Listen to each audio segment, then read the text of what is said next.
Nah, kita ketahui bahwa salah satu momen yang penting dalam hidup mama dan keluarga adalah momen persalinan.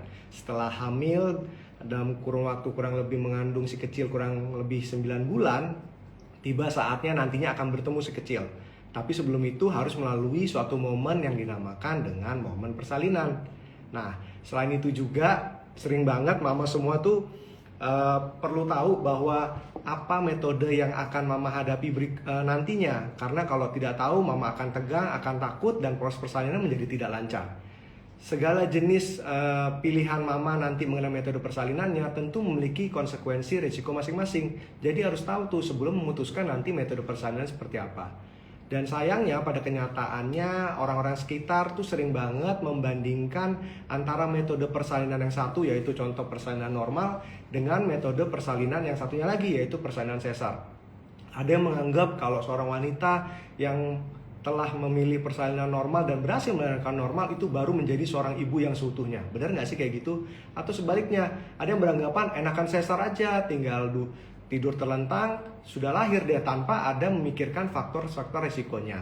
Nah, pernyataan-pernyataan seperti itu tuh sering banget secara turun-menurun tuh diterusin terus tanpa ada ujungnya. Nah, oleh karena itu biar nggak salah, mendingan saya bahas tuntas aja pada kesempatan kali ini mengenai metode-metode persalinan, dan juga biar nantinya mama bisa memilih nih, mama tuh cocoknya nanti memilih metode persalinan yang mana. Nah, sebelum saya menjawab pertanyaan satu-satu dari mama yang sudah diajukan melalui kolom komen, saya akan memberikan sedikit penjelasan ya. Nanti kita akan menjawab, setelah penjelasan saya akan menjawab pertanyaan dari mama ya. Kita akan belajar bareng di sesi belajar bareng ini. Siapin bolpen dan pertanyaannya serta tulis di kertas sehingga nanti bisa ditulis di kolom komen ya. Kita akan mulai ya. Nah, yang pertama nih, sebenarnya persalinan normal apa sih? Persalinan normal itu sendiri adalah suatu proses mengeluarkan janin atau bayi atau si kecil dari dalam rahim keluar. Ya, biasanya proses yang dinamakan persalinan normal kalau proses pengeluarannya itu terjadi secara dengan sendirinya dan juga pada usia kehamilan 37 minggu hingga 42 minggu. Ya, dengan presentasi atau bagian terbawah yang lahir itu adalah bagian belakang kepala. Persalinan normal perlu dibedakan dengan persalinan spontan. Ya, kalau pada persalinan spontan memang juga terjadi pada usia kehamilan 37 sampai 42 minggu, tapi itu dia tidak harus presentasi kepala. Bisa juga pada presentasi bokong atau yang disebut juga persalinan sungsang. Ya, jadi bedanya persalinan spontan dengan persalinan normal. Kalau persalinan spontan itu bisa terjadi pada persalinan yang presentasi kepala ataupun pada persalinan bokong. Sedangkan kalau pada persalinan normal itu hanya pada persalinan belakang kepala atau kepalanya yang lahir. Nah, terus juga kalau pada persalinan spontan itu mulusnya timbul sendiri. Jadi tidak perlu diberikan induksi atau ketika proses pembukaan lengkap dibantu dengan bantuan ekstraksi vakum atau dengan menggunakan forceps. Sedangkan kalau pada persalinan normal itu bisa dengan menggunakan induksi atau persalinannya dibantu dengan vakum atau forceps. Itulah bedanya. Sedangkan di sisi satunya lagi, persalinan seksiosesaria adalah suatu jenis operasi untuk melahirkan janin atau si kecil dari dalam lahir keluar dengan memberikan insisi atau melakukan insisi atau sayatan pada perut dan juga pada rahim. Nah, bentuk sayatannya bisa berupa sayatan yang horizontal maupun vertikal. Kalau yang sekarang ini lebih sering ke sayatan yang berupa horizontal. Nah, kemudian kita harus tahu sendiri juga mengenai tahapan-tahapan persalinan pervaginam. Tahapan-tahapan persalinan pervaginam pada dasarnya dibagi menjadi 4 tahapan, yaitu partus atau persalinan kala 1, yang kedua partus atau persalinan kala 2, dan partus persalinan kala 3 dan 4. Pada persalinan atau partus skala 1 itu terdiri dari partus skala 1 laten dan juga partus skala 1 aktif. Nah, kalau pada partus skala 1 laten itu pembukaan dari belum ada pembukaan hingga pembukaannya 3 cm. Dengan timbulnya mules, yaitu atau yang disebut dengan kontraksi his, itu 1-2 kali dalam 10 menit, lamanya 30 detik sampai 45 detik. Sedangkan pada partus skala 1 aktif itu pembukaan 4-9 ya. Nah, sampai mau jadi lengkap itu dimana kontraksinya akan menjadi lebih sering, yaitu 2-3 kali dalam 10 menit dengan durasinya 45 detik ke atas. ya. Nah, dengan kontraksi yang ritmis seperti itu akan mengakibatkan bagian terbawah janin menekan leher rahim sehingga mengakibatkan pembukaan dari leher rahim. Itulah yang dilihat dengan pembukaannya. Nah, nanti juga ada disebut dengan persalinan atau partus skala 2, yaitu saat pembukaannya sudah lengkap.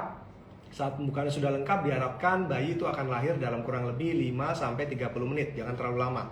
Ya, nah kemudian dilanjutkan dengan melahirkan ari-ari atau disebut juga dengan partus skala 3. Ya, jadi sejak bayi lahir hingga akhirnya ari-ari lahir. Nah, setelah ari-ari lahir sampai 2 jam setelah melahirkan itu dinamakan dengan persalinan atau partus skala 4. Ya, itu nanti akan diawasi mengenai tanda vitalnya, mulai dari tinggi tekanan darah, nafas, terus kemudian suhu, terus kemudian nadi ibunya, kemudian produksi pipisnya, serta perdarahan dari kemaluan itu akan diawasi dalam 2 jam pertama. Ya. Nah, selanjutnya untuk kepersalinan sesar ada nggak sih partus skala 1, 2, 3, 4? Ya tidak ada, yang ada melahirkan bayi, kemudian melahirkan ari-ari. Namun pada partus skala 4 juga akan diawasi dengan sama, yaitu dalam 2 jam setelah persalinan sesar itu akan diawasi tanda vital dan juga produksi urin serta perdarahan pervaginamnya. Nah, selanjutnya mengenai kondisi apa sih yang aman untuk persalinan normal? Dok, sering banget banyak pasien yang nanya, saya bisa lahiran normal nggak sih? Apakah saya harus sesar, dok? Nah, pada dasarnya kita bisa bagi menjadi 3, yaitu faktor ibu, faktor bayi, dan juga faktor ari-ari. Beberapa faktor yang menyebabkan ibu itu tidak lahir normal, contohnya apa? Misalnya ibunya ada penyakit sistemik, misalnya apa? Misalnya ada tekanan darah tinggi selama hamil yang tidak terkontrol. Ya, atau misalnya matanya minus dengan adanya degenerasi latis atau ketipisan pada saraf matanya. Itu tidak bisa untuk melahirkan normal.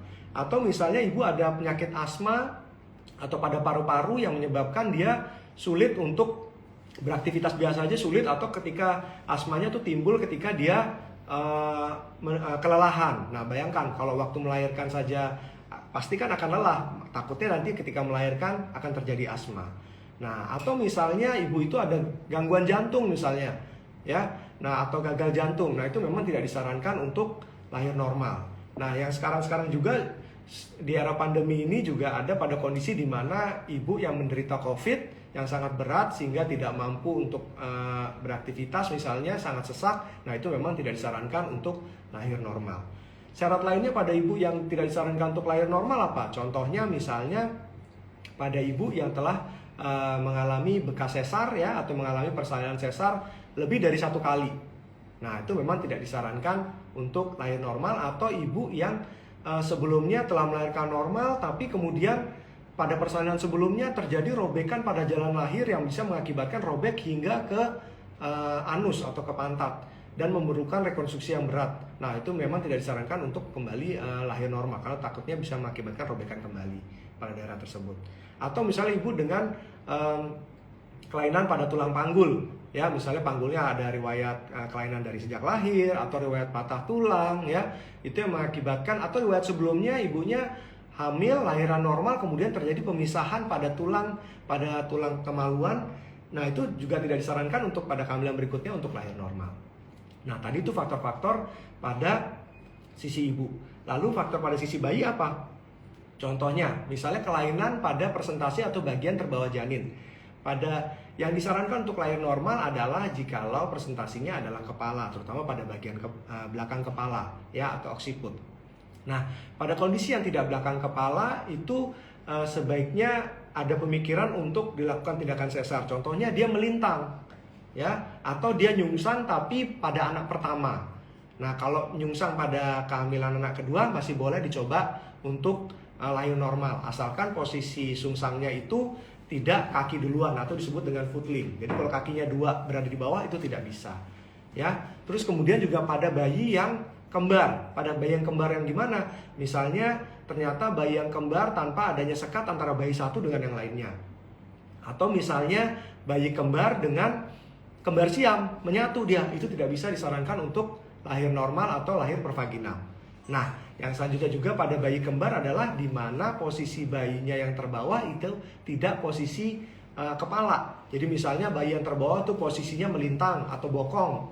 Sedangkan bayi yang kedua, misalnya pada kasus bayi pertama nyungsang, bayi kedua dia posisinya kepala. Yang terjadi apa? Begitu bayi yang pertama lahir akan nyangkut dengan kepala bayi yang kedua, ya, dalam posisi 69. Itu tidak disarankan untuk lahir normal, ya.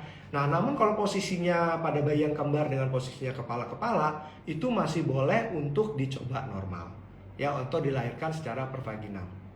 Nah, selanjutnya lagi apa? Pada pasien dengan bayinya tuh ternyata bayinya sangat besar. Misalnya berat badannya di atas 4 kilo, ya.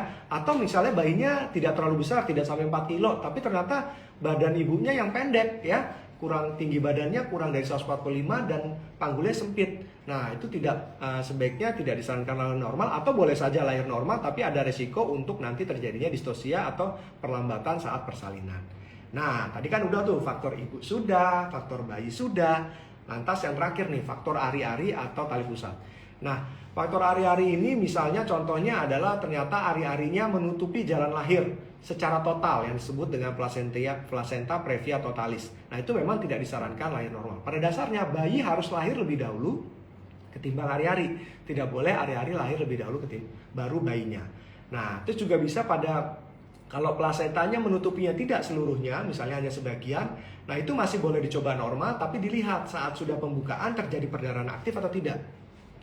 Kalau terjadi perdarahan aktif, berarti tetap tidak bisa untuk dicoba lahir normal. Tapi kalau ternyata begitu sudah ada pembukaan, ternyata ari-ari yang menutupi sebagian ini kepalanya nyundul duluan dan lahir lebih dulu daripada ari-ari, lanjutkan saja, boleh lahir normal. Ya, untuk kondisi yang lain kita bisa melihat atau berdiskusi dengan dokternya apakah masih bisa dicoba lahir normal ataupun tidak. Nah, terus kita lanjut nih, kenapa sih seorang ibu pengen banget untuk mencoba lahir normal atau ada ibu yang lain prefer untuk lahir sesar? Sebenarnya kita harus tahu dulu keuntungan lahir normal apa. Ya tentunya kalau persalinan normal itu penyembuhannya lebih cepat, jadi ibu lebih cepat beraktivitas, ya. Nah, lantas jangan kecil hati bagi ibu yang ternyata sudah divonis oleh dokternya untuk tidak bisa lahir normal, ya. Itu tidak apa-apa juga karena sekarang sudah dikenal ada metode terbaru yaitu dinamakan dengan metode ERAX atau Enhanced Recovery After C-section atau pemulihan lebih cepat pasca operasi sesar. Nah, pada keuntungan yang sesar mungkin tidak perlu capek-capek ngeden, terus habis itu kata berapa orang tinggal tiduran aja bayinya lahir, tapi ada kerugiannya. Kerugiannya apa? Ya ada faktor-faktor risiko yang harus tahu bahwa ketika mengoperasi itu akan terjadi ada risiko yang dinamakan perlukaan jalan pada bagian perut, ya risiko infeksi karena perutnya disayat maupun juga risiko perdarahan. Nah, jadi semuanya ada untung plus minusnya. Ya, dari sisi persalinan normal mungkin akan lebih cepat pulih, pada sisi sesar mungkin effortnya lebih sedikit, tapi juga ada risiko yang harus dihadapi oleh seorang ibu. Nah, keduanya ini harus diketahui oleh seorang ibu saat nanti menentukan metode persalinan apa yang akan dihadapi. Ya, karena setiap metode persalinan yang akan dipilih memiliki resiko masing-masing. Contohnya, persalinan normal kan nggak ada jaminan 100% akan lahir kan, tapi dicoba lahir. Prinsipnya adalah kalau persalinan normal dicoba untuk lahir. Asal kemajuan persalinannya bagus, ibunya masih semangat untuk melahirkan normal, kondisi bayinya bagus, itu masih boleh dicoba normal. Tapi kalau ternyata salah satu dari parameter yang tadi saya sebutkan itu tidak tercapai, misalnya ibunya semangat, persalinannya bagus, tapi detak jantung janinnya turun, dokter tidak akan menyarankan untuk tetap lahir normal. Ya, jadi ketiga poin itu harus tercapai, ya, kondisi ibu bagus, kemajuan persalinan bagus, dan detak jantung janin juga bagus. Yang ketiganya akan diawasi ketika persalinan normal akan dikenal dengan pengawasan melalui instrumen yang dinamakan dengan partograf. Nah, sekarang ada isu nih bahwa kalau lahiran sesar tuh ada ruginya dok. Kenapa? Karena paru-parunya tuh akan tidak terpijat ketika jalan lahir dan janin tidak terpapar oleh bakteri yang berada di vagina. Memang benar, ketika bayi yang lahir secara sesar itu saluran cernanya tidak terpapar oleh flora normal yang ada di dalam vagina. Nah, flora normal ini penting untuk kekebalan atau sistem imun bayinya nantinya. Nah, tapi nggak perlu khawatir. Kenapa? Karena dengan nanti pada bayi-bayi yang lahir sesar itu juga bisa memperoleh kekebalan sistem imun dengan memberikan ASI secara eksklusif dalam 6 bulan pertama. Karena dalam ASI akan terdapat yang dinamakan dengan simbiotik. Simbiotik itu adalah kombinasi antara probiotik dengan prebiotik sehingga bisa membangkitkan sistem imun pada bayinya juga. Jadi nggak usah khawatir bagi yang persalinan sesar akan tidak terpapar bakteri baik yang berada di vagina. Nah, lantas bagaimana sih sebenarnya ya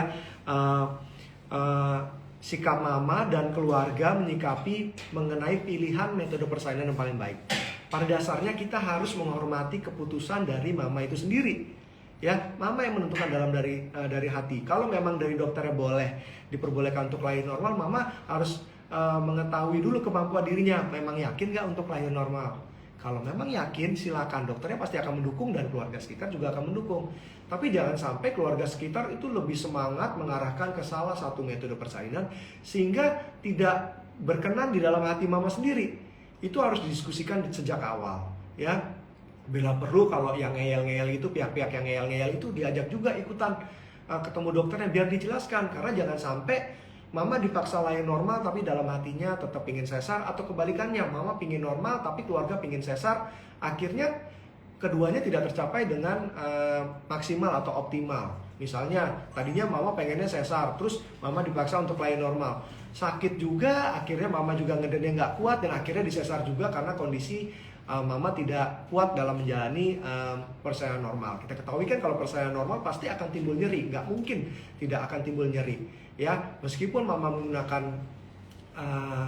obat penghilang nyeri atau misalnya yang disuntikan di belakang dengan metode ILA, tetap akan merasakan nyeri, tapi memang konsentrasi atau derajat nyerinya akan berkurang. Ya, jadi sebaiknya yang memutuskan adalah pihak mama sendiri yang akan menghadapi dan juga suami. Yang sisanya itu hanya mendukung saja, karena sebenarnya semuanya itu hanya untuk kebaikan ibu dan juga janin. Dokter tuh kalau memang ternyata masih boleh lahir normal, pasti menyarankan untuk lahir normal. Tujuannya adalah keselamatan ibu dan keselamatan janin. Jangan memaksakan untuk lahir normal, tapi ternyata bayinya jadi tidak bugar nanti pada saat lahir karena terlalu dipaksakan. Karena ada parameter yang tadi saya sudah sebutkan itu tidak tercapai. Ya. Nah, tadi sedikit penjelasan dari saya. Sekarang kita mulai dengan sesi tanya jawab ya. Sebentar saya lihat dulu pertanyaannya, sudah mulai banyak yang masuk nih. Kita mulai dari pertanyaan Mama @dena_2703. Lahiran yang terbaik untuk penderita vaginismus itu normal atau sesar, dok? Nah, ini dikembalikan lagi. Pada penderita vaginismus memang terjadi ketegangan pada jalan lahir, terutama vagina. Artinya sering banget ketika melakukan hubungan intim, sering banget timbul ketidaknyamanan pada mama semua. Nah, bagus kalau mama ternyata sudah berhasil hamil. Nah, bayangkan kalau yang masuk itu punya papanya yang sebesar itu, sekarang sebesar 10 cm untuk dilewati kepala bayi. Mama coba pikirkan sendiri, apakah mama mampu menghadapi hal tersebut atau tidak? Ya, kalau ternyata mama masih tolerable, go ahead, silakan, boleh aja lahir normal. Tapi kalau mama pikir yang punya papanya aja itu mama sudah kesakitan, apalagi nanti bayi dengan ukuran kepala 10 cm, mungkin akan lebih sakit lagi. Nah, itu mama bisa berpikir kalau memang pingin langsung sesar, itu juga tidak masalah, ya. Selanjutnya dari Mama @Nurina. Dok, saya kan punya minus dan silinder yang tinggi pada mata. Apa saya masih ada kesempatan untuk lahir normal? Nah, bagus pertanyaannya. Jadi pada mama yang memiliki mata minus dan silinder, memang bukan terletak pada besarnya derajat minus atau besarnya derajat silinder dari mama semua, tapi apakah ada pada ketipisan pada saraf mata atau retinanya yang dikenal dengan degenerasi latis. Jadi dokternya akan memeriksa nantinya dengan pemeriksaan funduskopi untuk melihat apakah ada saraf mata yang tipis. Nah, kalau ada degenerasi latis, walaupun minus mama tidak tinggi dan silindernya juga tidak ada, itu memang tidak disarankan untuk persalinan yang menggunakan pengedanan. Ya, artinya persalinan normal tidak disarankan. Tapi walaupun misalnya kebalikannya, minusnya tinggi, silindernya juga tinggi, tapi tidak ada degenerasi latis, artinya saraf matanya tetap bagus, itu boleh lahir normal. Jadi bukan pada derajat minusnya maupun silindernya, tapi pada saraf matanya, ya. Dan pemeriksaan ini dilakukan saat usia kehamilannya mendekati cukup bulan, jadi 36 minggu ke atas. Jadi jangan capek-capek meriksa dari awal, karena akan diulang lagi oleh dokter mata saat usia kehamilan sudah 36 minggu ke atas, ya. Pertanyaan selanjutnya, pertanyaan dari Mama Meti Puspit 10. saya dok lahiran pertama nggak bisa normal karena panggul sempit. Apakah lahiran selanjutnya bisa lahir normal? Nah artinya yang pertama mama sesar kan? Benar, kalau pada bekas sesar yang 1 kali masih boleh untuk lahir normal. Nah sekarang kita harus tanya dulu, indikasi yang pertama ternyata panggulnya sempit. Nah kita perlu lihat lebih jauh apakah tinggi badan mama melebihi dari 145 atau tidak. Terus dibandingkan juga dengan berat badan bayinya. Kalau misalnya ternyata pada kehamilan yang kedua ini berat badan bayinya jauh lebih kecil daripada berat badan bayi yang pertama gitu, itu mungkin masih boleh dicoba normal. Tapi hati-hati, ingat indikasi yang pertama saja mama sudah karena panggul sempit. Panggul mama kan nggak bakal berubah kan, akan tetap saja. Tapi kalau ternyata bayinya jauh lebih kecil daripada yang pertama, masih boleh dicoba normal ya. Selanjutnya Mama @lianda93, dok kalau punya ambeien atau wasir bisa lahiran normal nggak? Nah wasir ini sebenarnya tidak merupakan pembuluh darah balik atau vena yang berada pada daerah anus atau pada daerah bokong ya. Nah itu biasanya timbul karena kelainan pada pembuluh darahnya, bisa juga karena kehamilannya. Karena waktu kehamilan itu akan adanya hormon kehamilan menyebabkan elastisitas dari pembuluh darah juga terganggu dan juga ada bendungan karena pembuluh darah baliknya tertekan oleh rahim yang semakin besar. Nah kondisi itu menyebabkan sering banget baru timbul tuh ketika hamil baru kelihatan kok ada ambeien, ketika lagi pup atau cebok kelihatan kayak ada benjolan pada bagian anus.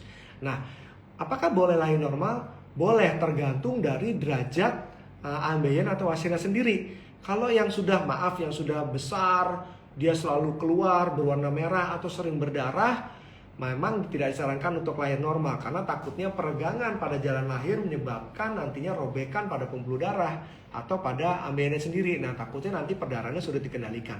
Tapi kalau memang ternyata ambeiennya derajatnya ringan dan dengan diberikan obat bahkan bisa mengecil, itu masih boleh untuk lahir normal. Jadi jalan satu-satunya adalah dengan berkonsultasi dulu dengan dokter bedah juga dan dilihat langsung saat cukup bulan seberapa besar parahannya, derajatnya seperti apa pada ambeien. Kalau derajatnya ringan masih boleh untuk dicoba lahir normal ya. Pertanyaan selanjutnya dari Mama @juliana_r, dok emang benar kalau bayi dengan lahir persalinan sesar imunnya lebih rendah dari yang lahir normal? Nah ini tadi udah sedikit saya bahas, saya ulang ya. Jadi memang pada persalinan normal, flora normal yang ada pada vagina mama itu akan bisa masuk ke dalam saluran cerna dan itu bagus untuk sistem kekebalan tubuh si bayi ya. Nah keseimbangan dari flora normal yang ada pada tubuh bayinya itu juga bisa menghindarkan bayi itu dari penyakit-penyakit imun. Contohnya apa? Misalnya alergi, terus menghindarkan terhadap asma ya, terhadap diabetes tipe 1 ya, maupun penyakit radang pada usus. Namun sekali lagi tidak perlu khawatir ya, karena pada persalinan yang sesar bisa digantikan dengan cara pemberian ASI, karena dalam ASI itu terdapat simbiotik, yaitu kombinasi antara prebiotik dengan probiotik. Kalau prebiotik adalah makanan berupa serat yang membuat bakteri baik itu bisa tumbuh, sedangkan probiotik itu adalah bakteri baik, mikroorganisme yang baik. Nah, kalau anak itu diberikan ASI eksklusif, nantinya juga flora normal yang terdapat dalam usus bayi juga akan bisa hidup dengan baik, dan juga sistem imun bayi juga bisa bagus juga kok. Jadi nggak begitu, ibu nggak perlu terlalu khawatir ya. Tapi memang benar, dengan persalinan normal sistem imunnya memang dikenalkan lebih baik, sehingga karena ada paparan dari flora normal yang berada pada liang vagina si ibu ya.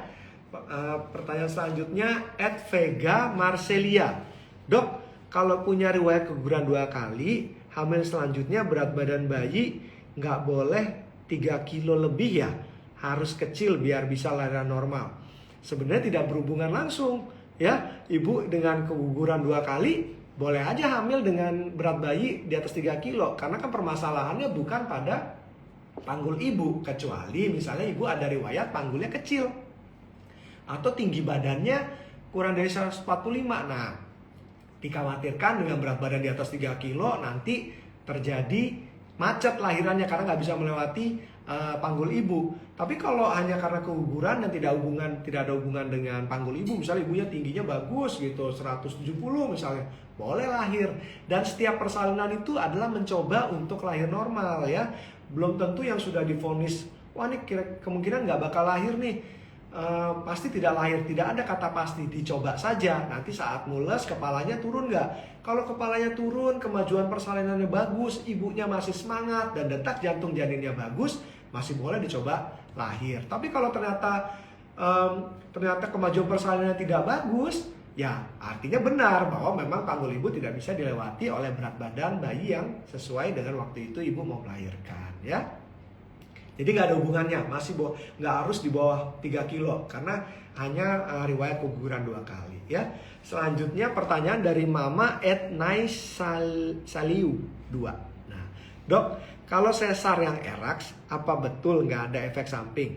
Apa bedanya dengan sesar yang biasa? Ini pertanyaannya bagus nih.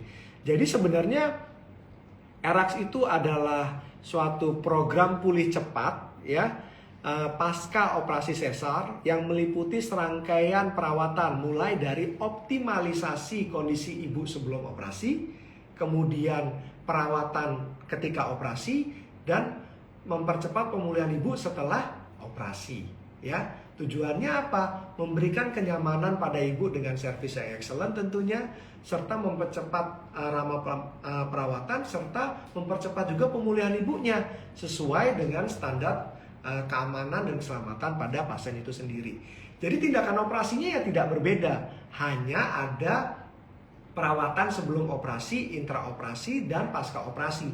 Bedanya di mana? Kalau yang pada sesar yang non-eraks itu kan biasanya ibu disuruh puasa minimal 6-8 jam. Nah, pada metode eraks ini ibu masih boleh makan padat seperti biasa 8 jam sebelum operasi. Hingga 6 jam sebelum operasi ibu masih boleh makan snack. Roti, cracker, susu, jus itu masih boleh. Nah, namun 2 jam sebelum operasi ibu akan diberikan yang dinamakan dengan Fit Mom Drink. Jadi minuman berenergi, ya.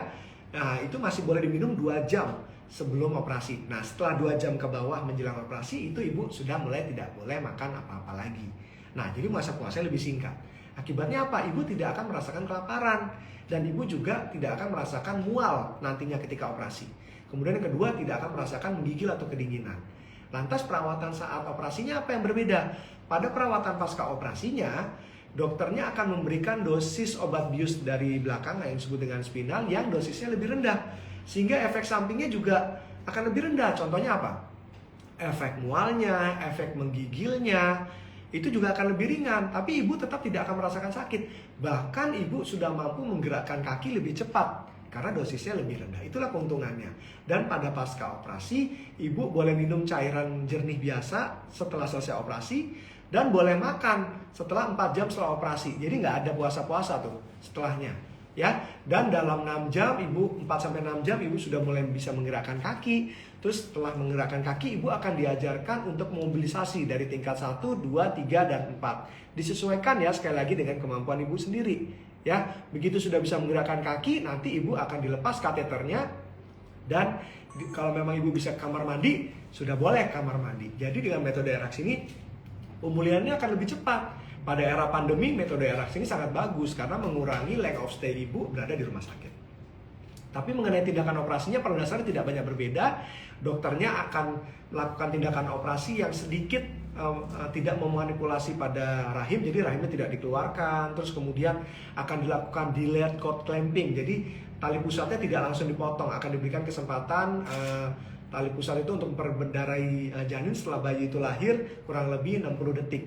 Nah, itu tindakan-tindakan yang biasa dilakukan pada metode eraks ini sendiri, ya. Semoga cukup jelas ya Bu ya. Bagus pertanyaan dari Ibu Naisaliu 2, ya. Pertanyaan selanjutnya dari Mama Etnisa Aprilia. Kalau memiliki kista, apakah bisa lahiran secara normal? Nah, pada dasarnya kalau memiliki kista dan kistanya tidak terlalu besar, itu boleh untuk melahirkan normal, tidak apa-apa. Namun perlu diwaspadai ketika melahirkan normal, memang perlu diobservasi kondisi ibunya, karena takutnya begitu bayi keluar, ari-ari keluar, kemudian rahimnya mengecil, takutnya kista yang berada di samping rahim itu akan terpuntir. Kalau kista terpuntir itu akan menimbulkan keluhan nyeri perut hebat yang tidak menghilang. Nah, kalau kondisi seperti itu memang harus dioperasi itu kistanya, tapi melahirkan sih boleh aja secara normal gitu.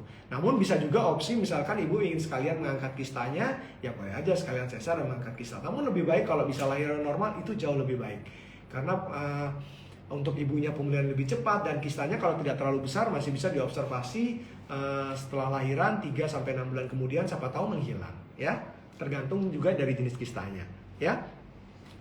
Pertanyaan dari Mama In New 61. Gimana kalau ketuban pecah sebelum waktunya? Apa penyebabnya? Nah, kalau ketuban pecah sebelum waktunya, kita perlu bicara dulu ketuban pecahnya saat sudah cukup bulan atau belum cukup bulan. Kalau pada belum cukup bulan, biasanya dokter akan memberikan kesempatan pematangan paru bayinya, memberikan tata laksana pematangan paru bayinya selama 2 hari, asalkan tidak ada faktor resiko infeksi pada ibunya. Namun kalau usia kehamilan sudah cukup bulan, artinya sudah 37 minggu ke atas, sebaiknya memang dilahirkan, jangan terlalu lama. Karena air ketuban yang pecah ini, membran ketuban atau selaput ketuban itu sebagai barrier atau penahan antara dunia luar dengan dunia bayi. Ketika dia pecah, bakteri itu bisa masuk sehingga meningkatkan resiko infeksi pada bayi, dan nantinya kalau bayinya sudah terinfeksi, bisa juga menimbulkan resiko infeksi pada ibunya. Nah, jadi sebaiknya tidak terlalu lama ketika ketuban pecah, dan masih boleh dicoba normal, asalkan tadi kondisi ibunya baik, artinya tidak ada tanda-tanda infeksi, ibunya tidak demam, kemudian kemajuan persalinannya bagus ya. Kemudian yang ketiga, kondisi bayinya juga bagus, tidak ada tanda-tanda infeksi pada janin, dan detak jantung janinnya juga bagus. Nah, itu masih boleh dicoba lahir normal dengan metode yang dinamakan dengan induksi. Pasti dokternya akan melakukan induksi. Induksi adalah suatu metode untuk mempercepat proses persalinan. Kenapa dipercepat? Karena ketubannya sudah pecah. Takutnya resiko infeksinya semakin tinggi ya, takutnya semakin habis air ketubannya, dan nanti persalinan menjadi keset atau tidak lancar, seperti itu. Nah, penyebab ketuban pecah itu ada banyak. Pada dasarnya adalah suatu adanya source infection. Misalnya ada keputihan, infeksi saluran kemih, misalnya ada gigi berlubang, atau ibunya ada batuk pilek, itu bisa menyebabkan timbulnya ketuban pecah ya. Selanjutnya pertanyaan dari Mama @reta jengwe. Dok, upaya apa yang sebaiknya dilakukan pada penderita plasenta previa agar persalinan tetap bisa dilakukan saat usia 9 bulan walaupun harus sesar? Karena saya khawatir prematur, dok. Oh, jadi Bu Reta ini khawatir bukan pada metode persalinannya, tapi takutnya plasenta previanya berdarah gitu ya mungkin ya. Nah, jadi memang pada plasenta previa yang totalis, yang menutup secara total, itu memang tidak bisa lahir normal. Nah, gimana caranya biar tidak lahir prematur? Pertama adalah ibu menghindari aktivitas yang terlalu berlebihan ya. Jadi jangan terlalu capek atau melakukan olahraga yang terlalu ekstrim, jangan stres, karena kondisi-kondisi tersebut bisa mengakibatkan kontraksi rahim. Yang kedua yang sangat-sangat harus dihindari apa? Yaitu tidak melakukan hubungan seksual. Karena takutnya apa? Hari-hari nanti kesundul punya papanya jadi berdarah. Nah, kalau nanti berdarahnya sebelum cukup bulan, berbahaya ya, karena takutnya perdarahan itu tidak bisa dihentikan. Nah, pada dasarnya sih biasanya pada perdarahan plasenta previa itu intinya adalah tidak timbul mules ya, jadi nggak ada rasa nyeri tapi ngocor aja darah. Nah, dokter akan memberikan terapi untuk mencegah biar perdarahannya tidak berlanjut. Pada beberapa kondisi usaha dari dokternya tidak bisa juga untuk menghentikan perdarahan yang keluar dari kemaluan. Nah, pada kondisi seperti itu memang mungkin tidak disarankan untuk dilanjutkan kehamilannya dan akan melakukan sesar. Jadi intinya adalah mencegah lebih baik, jadi jangan beraktivitas terlalu sering. Terus maksud saya jangan beraktivitas terlalu berat, jangan stres, terus habis itu jangan berhubungan ya, menghindari segala macam faktor resiko. Seperti apa? Untuk menghindari terjadinya infeksi saluran kemih, jangan suka nahan pipis, perhatikan apakah ada keputihan atau tidak. Kalau ada keputihan segera berobat ke dokternya, karena itu salah satu sumber infeksi juga yang bisa mengakibatkan kontraksi rahim ya. Gigi berlubang segala macam juga harus diobati. Nah, dan pikirannya harus bahagia, harus senang, jangan jangan ketakutan terus, biar tidak timbul hormon kortisol yang bisa merangsang kontraksi ya. Mudah-mudahan sih bisa lahir sampai cukup bulan ya. Pertanyaan selanjutnya dari Mama @indi.xyn_. Apakah lahiran sesar wajib kalau ada kendala, dok? Kondisi apa saja yang mengharuskan sesar? Nah, tentunya kondisi yang diharuskan sesar adalah kondisi yang tidak bisa lahir normal. Tadi saya udah coba sebutkan ya, kondisi-kondisi yang tidak disarankan normal itu adalah faktor ibu, faktor janin, dan juga faktor plasenta.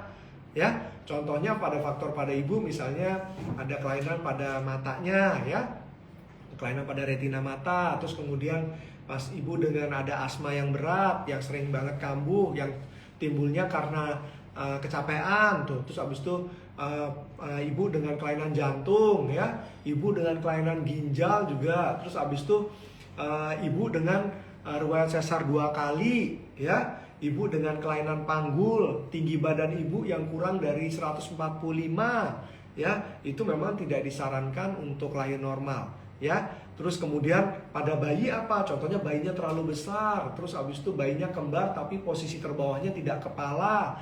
Terus kemudian kelainan bayi tunggal tapi presentasinya misalnya sungsang pada kehamilan pertama atau melintang gitu, atau presentasi muka. Nah, itu memang tidak disarankan untuk lahir normal. Apa sih akibatnya? Yang dikhawatirkan apa? Kalau diteruskan takutnya bisa menimbulkan robekan pada jalan lahir ibu maupun kondisi bayi yang tidak bugar nantinya lahirnya. Nah, kondisi-kondisi itu tersebut memang sebaiknya dihindari. Nah, kalau pada faktor ari-ari apa? Contohnya ari-ari yang menutupi secara total, ya. Ari-ari yang menutupi secara total memang tidak disarankan untuk lahir normal karena ari-ari harus lahir belakangan ketimbang bayinya. Ataupun misalnya pada kondisi di mana detak jantung janin tidak bagus atau dikenal dengan gawat janin. Nah, itu memang tidak disarankan untuk diteruskan untuk lahir normal. Ya. Jadi prinsipnya serahkanlah pada dokternya ya. Kalau memang masih boleh lahir, memang sudah disarankan untuk sesar, itu hanya untuk kebaikan ibu dan janin. Kita pengen outcome-nya baik untuk ibu dan janin, ya. Pastinya kalau dokter sudah memperbolehkan untuk lahir normal, pasti sudah dilihat ini akan risiko untuk bayinya akan rendah. Jadi pasti dokter akan dengan senang hati membiarkan ibu untuk lahir normal. Jadi nggak perlu sangat khawatir bahwa kalau sesar jadi kurang ibu, itu tidak perlu seperti itu, ya. Selanjutnya pertanyaan dari Mama Ella Nurinda. Harus ke rumah sakit kalau udah pembukaan berapa sih dok? Nah, ini tergantung ibu anak pertama atau anak kedua ya. Terus rumahnya dekat apa jauh. Pada dasarnya pembukaan yang sudah harus ke rumah sakit itu kalau pembukaan sudah 4 ke atas ya. Tapi nggak usah khawatir pada mama yang baru pertama kali atau belum pernah melahirkan, belum pernah ada riwayat melahirkan, mungkin bingung. Ini mulesnya mules mau pup atau mules mau lahiran sih dok? Itu sering banget ibu bolak-balik tuh ke rumah sakit. Ketika diperiksa belum ada pembukaan, pulang lagi. Begitu datang sudah pembukaan 3, disuruh tunggu. Nanti lama-lama bukan 4 dan akhirnya melahirkan. Jadi nggak ada patokannya. Tapi yang pasti kalau sudah pembukaan PK1 aktif, yaitu 4 cm ke atas, itu sebaiknya ke rumah sakit. Ya. Selanjutnya pertanyaan dari Mama @Zaza Diningrat. Dok, melahirkan normal tanpa jahitan tipsnya gimana dok? Terus cara memancing biar cepat kontraksi gimana dok? Wah bagus pertanyaannya nih. Nah jadi kalau melahirkan normal tanpa jahitan artinya kan tidak ada robekan. Nggak mungkin dokternya jahit kalau nggak ada robekan. Nah gimana caranya biar perineum itu tidak robek atau meminimalisir robekan saat melahirkan? Yang pertama adalah mama harus mengikuti instruksi dokternya atau penolongnya, misalnya bidannya boleh atau dokternya ketika melahirkan. Ikutin saat disuruh jangan mengedan ya jangan mengedan, ketika suruh mengedan ya mengedan. Nah ketika mengikuti instruksi dari dokternya itu akan meminimalisir robekan jalan lahir yang timbul akibat keluarnya janin. Karena janin atau bayi yang keluar itu akan bisa kalau sangat cepat itu akan memberikan efek seperti menyayat pada daerah yang dinamakan dengan perineum. Perineum adalah jarak antara lubang anus dengan tepi bawah vagina. Nah, itu yang sering robek akibat kepala yang lahir, ya.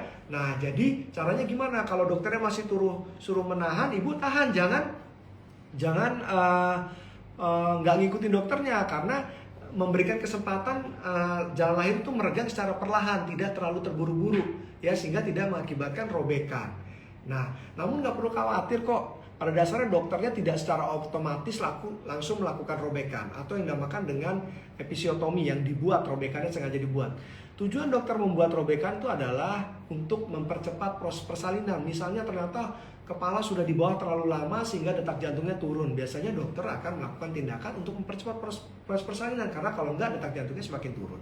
Atau misalnya ibunya kelelahan sehingga harus dilahirkan dengan bantuan alat vakum atau forceps misalnya, atau kondisi lain di mana dibutuhkan melahirkan menggunakan vakum atau forceps. Dokternya akan menggunakan teknik episiotomi atau menggunting untuk melebarkan jalan lahir. Tujuannya apa? Untuk melahirkan bayi segera, ya, agar bayinya tidak jelek nantinya saat melahirkan. Jadi tipsnya itu ya, tipsnya adalah mengikuti instruksi dokternya saat melahirkan, ya. Kalau disuruh diam, disuruh jangan mengedan, ibu menahannya dengan meniup seperti gaya dogi. Jadi niup-tiup napas, jangan mengedan. Nah, proses mengedan sendiri juga harus dilihat, harus yang efektif.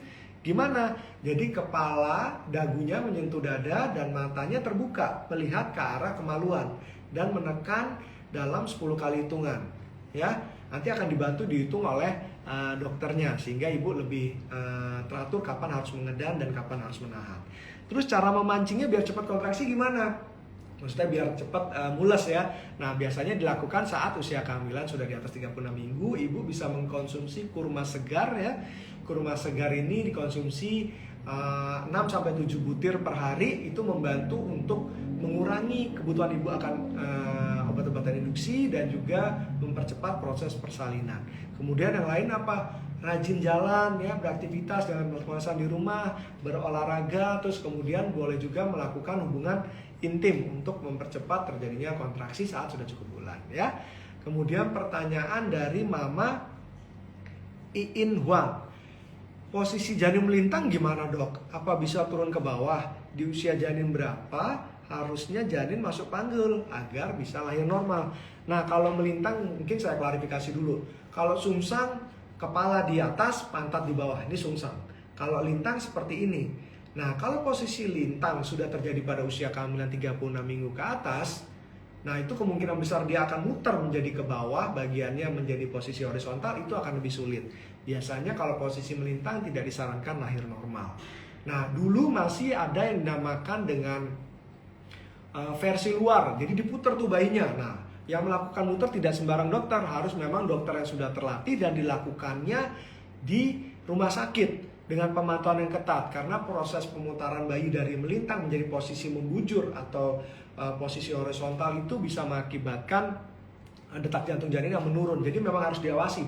Begitu proses versi luar atau pemutaran itu harus diawasi jantung janinnya apakah masih baik atau tidak. Kalau tidak, memang harus segera dilakukan tindakan operasi. Jadi tidak semua dokter mampu melakukan versi luar ya.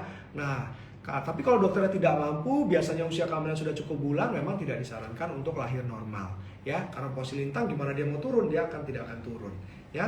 Lalu di usia janin berapa harusnya janin sudah masuk panggul? Biasanya tergantung nih anak pertama atau anak di luar anak pertama. Kalau anak pertama biasanya turunnya agak lebih lambat, jadi 37-38 minggu baru turun. Namun pada yang riwayat hamil anak kedua ketiga biasanya turunnya lebih cepat, atau nggak selalu seperti itu sih. Yang pasti saat sudah kehamilan sudah mendekati taksiran persalinan, biasanya kepala bayi akan turun ya.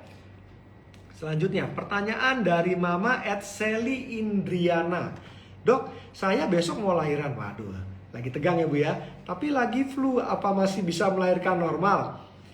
Nah, kalau memang seperti itu ya memang biasanya segera konsultasi dengan dokternya agar diberikan obat pereda flu ya. Tapi era sekarang ini perlu dipastikan lagi, bukan bermaksud apa kalau flu di era sekarang kita memang harus menyingkirkan kemungkinan ke arah COVID. Jadi sebaiknya ibu melakukan swab dulu. Kalau memang flu-nya bukan karena COVID ya, bukan keluhan-keluhan dari COVID, ibu boleh lahiran normal dan nanti akan diberikan obat untuk meredakan flu-nya ibu sehingga ibu masih boleh mencoba untuk lahir normal ya. Selanjutnya pertanyaan dari @rekarema. Dok, apa yang sangat perlu dilakukan untuk mempermudah lahiran normal? Waduh, pertanyaannya nih ya, bagus nih. Apa yang perlu dilakukan? Yang pertama adalah persiapan untuk lahir normal itu tidak hanya di ujung-ujung saat mau melahirkan, tapi sebelumnya. Nah, ibu harus sudah mempelajari, mengetahui apa yang akan ibu hadapi tentang lahiran normal. Nah, informasi itu akan memberikan kesiapan pada ibu.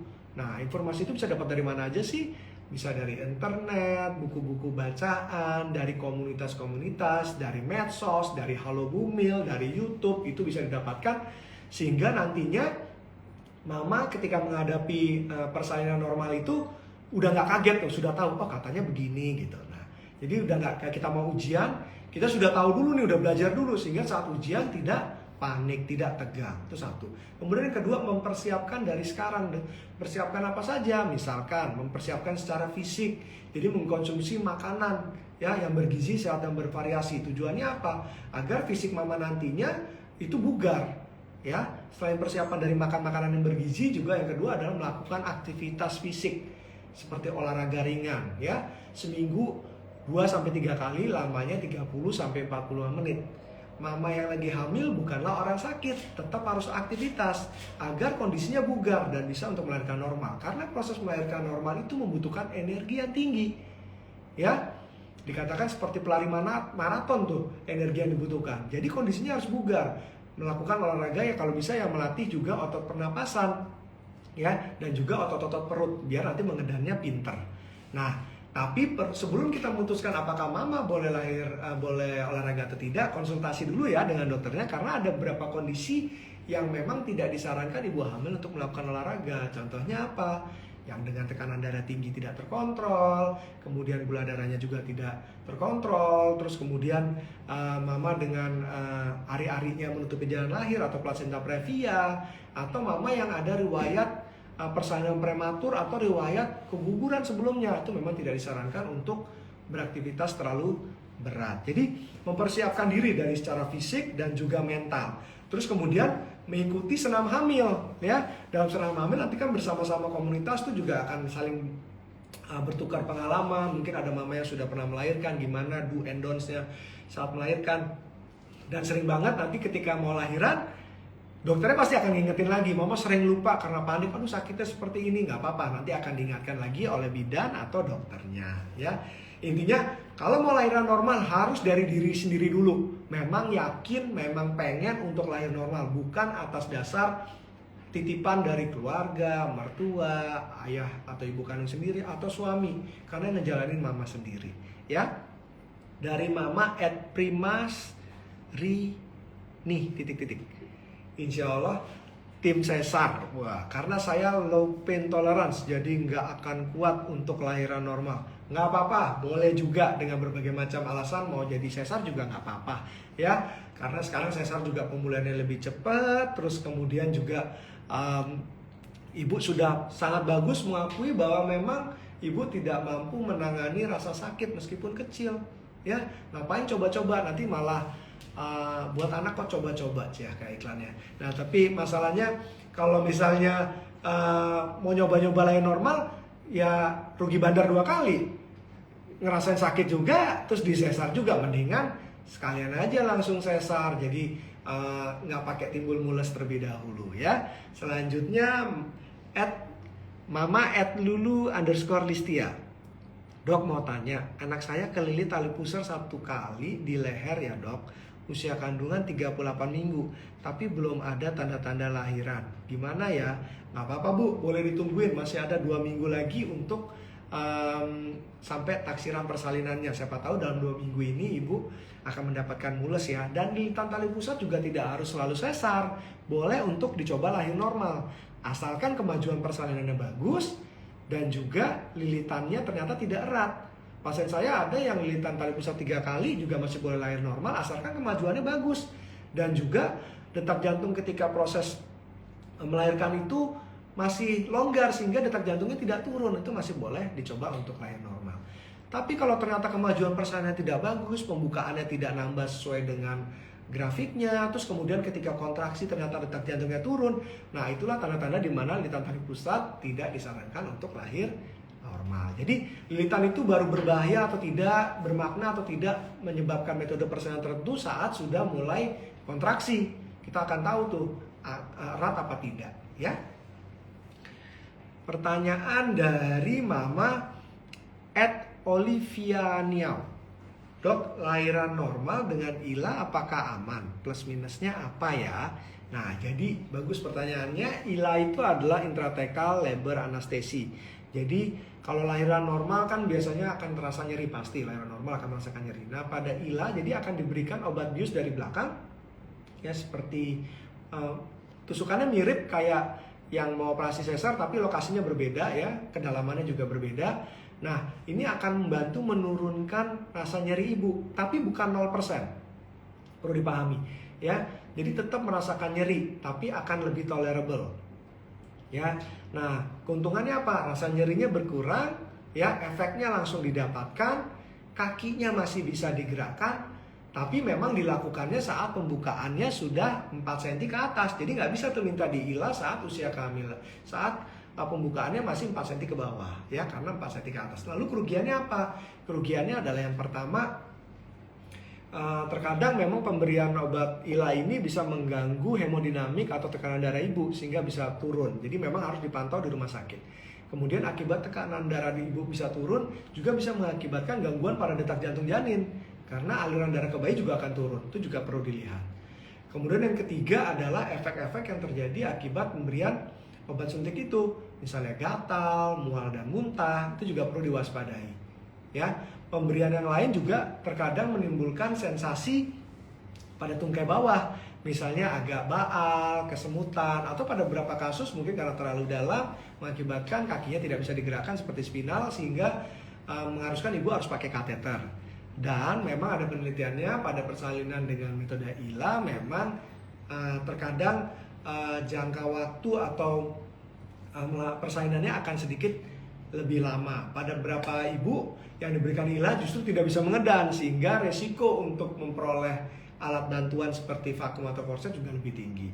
Ya, jadi ada keuntungan dan kerugiannya seperti yang tadi saya sudah sebutkan ya. Terus selanjutnya pertanyaan dari Mama @Ardianti. Dok, kalau indikasi diabetes gestasional apakah makan kurma 6-7 butir sehari nggak apa-apa? Ya tentunya kalau dia dengan diabetes gestasional dilihat apakah terkontrol atau tidak. Ya, kalau terkontrol ya nggak apa-apa, boleh. Nah, lalu dilihat lagi terkontrolnya dengan apa? Hanya dengan perubahan pola hidup atau juga sudah dengan menggunakan obat-obatan minum atau suntik insulin. Nah, jadi kalau memang sudah terkontrol boleh makan, nggak ada masalah. Artinya kebutuhan yang manis lainnya yang dikurangin. Jadi ibu bisa berdiskusi tuh dengan dokter ahli gizinya, dengan dokter kandungannya. Dok, saya mau mengkonsumsi kurma 6-7 butir nih untuk biar bisa mulai sendiri gitu misalnya. Ya nanti akan diatur, oh sebaiknya makanan yang ini dikurangin karena ibu sudah memperoleh makanan yang manis dari kurma seperti itu. Jadi nggak apa-apa kalau terkontrol, ya. Pertanyaan selanjutnya dari Mama @aulia AFTR_. Dok, saya kan hemoglobinnya rendah di bawah 10. Apakah sesar atau normal? Prinsipnya mau sesar atau normal pasti akan mengeluarkan darah. Jadi nggak ada tuh yang bilang kalau 10 harus sesar atau kalau 10 harus normal. Dua-duanya kalau bisa di atas 10. Ya, karena proses persalinan itu pasti akan mengeluarkan darah. Ya, alangkah lebih baik kalau mau melakukan tindakan operasi memang maupun airnya normal juga harus dinaikkan kadar hemoglobinnya karena hemoglobin itu bisa membantu ibu dalam memperoleh kontraksi yang bagus. Kalau anemia atau HB-nya rendah, kontraksinya menjadi tidak bagus. Terus kemudian resiko perdarahan pasca persalinannya juga tidak bagus. Tidak bagus artinya besar resiko perdarahan pasca persalinan, ya. Kemudian yang ketiga adalah penyembuhan luka, ya. Nah, penyembuhan lukanya jadi tidak bagus kalau memang ternyata HB ibu rendah. Nah, kita lihat dulu di bawah berapanya, di bawah 10-nya tuh berapa HB tepatnya ibu dan berapa lama dari rencana mau melahirkan. Ya, itu menentukan apakah masih bisa dengan makan makanan yang mengandung zat besi atau perlu dengan pemberian zat besi suplemen minum atau melalui infus, atau memang kalau sudah terlalu dekat biasanya dokter menyarankan untuk pemberian transfusi darah. Jadi baik mau persalinan sesar atau normal sebaiknya HB-nya jangan rendah, itu aja deh, ya. Selanjutnya pertanyaan dari Mama @widya_nengsi10. Dok, apa betul kalau yang udah pernah lahiran sesar harus seterusnya sesar? Jawabannya tidak betul. Kalau bekas sesar 1 kali masih boleh dicoba normal.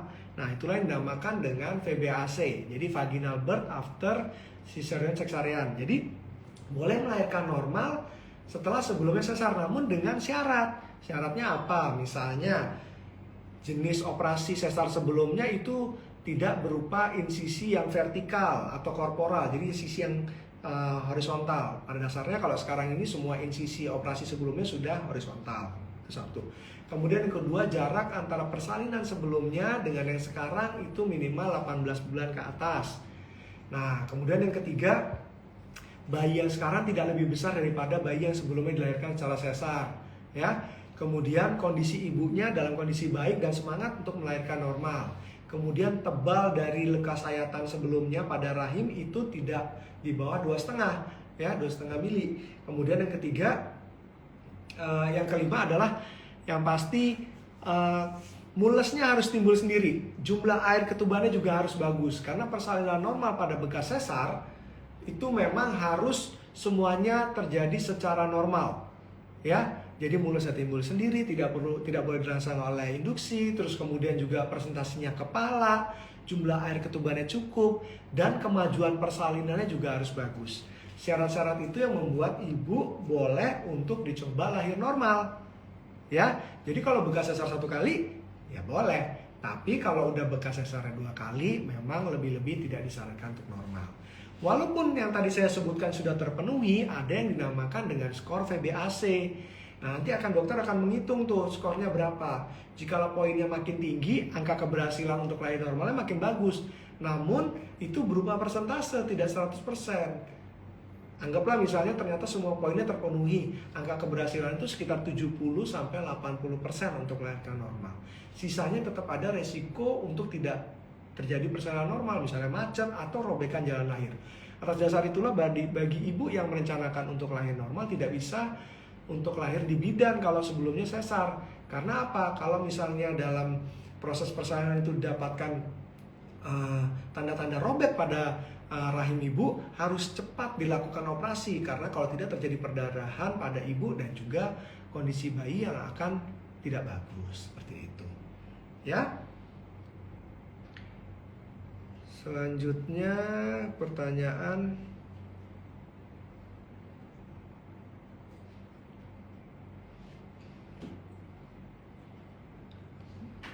dari Mama, Dok, apakah benar penyembuhan sesar itu akan lebih lama sembuhnya? Nah, jadi yang perlu ibu ketahui adalah ketika mau bersalin secara sesar, ya itu yang pertama dengan metode RX ini memang ibu bisa memperoleh pemulihan lebih cepat. Nah, yang perlu ibu bantu apa? Dengan tidak pantang makan makanan. Jadi semua makanan boleh dimakan. Tidak ada tuh yang bilang jangan makan ikan-ikanan nanti malah amis, lukanya sering susah sembuh. Jangan, justru makan makanan yang mengandung cukup protein. Ya, seperti apa? Misalnya tahu, tempe, daging, ikan, putih telur, ya, ikan gabus, agar apa? Penyembuhan lukanya juga bagus. Di samping juga menggunakan suplemen yaitu vitamin C atau mengkonsumsi makanan mengandung vitamin C agar penyembuhan lukanya juga dengan bagus.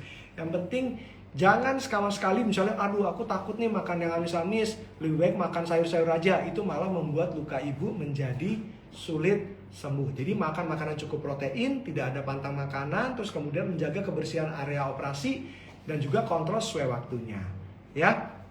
Nah, sepertinya tadi pertanyaan yang terakhir yang bisa saya jawab karena sudah hampir 1 jam nih. Mudah-mudahan apa yang saya sudah diskusikan tadi di sesi belajar bareng ini bisa sedikit memberikan pencerahan pada ibu tentang metode persalinan apa yang akan dihadapi, ya. Intinya metode persalinan apapun yang Mama mau pilih itu sama-sama bagus, ya. Semuanya untuk keselamatan dan kesehatan ibu dan janin serta si kecil dalam kandungan, ya. Kalau masih ada yang ingin tanyakan atau ada usulan topik nih tentang Instagram Live Halo Bumil nantinya apa, ibu bisa tulis di kolom komen setelah IG Live kali ini di-upload ulang ya. Dan jangan lupa buat yang sudah ngerti tentang sesi tadi belajar bareng kita, boleh sharing di Instagram story-nya masing-masing, ya.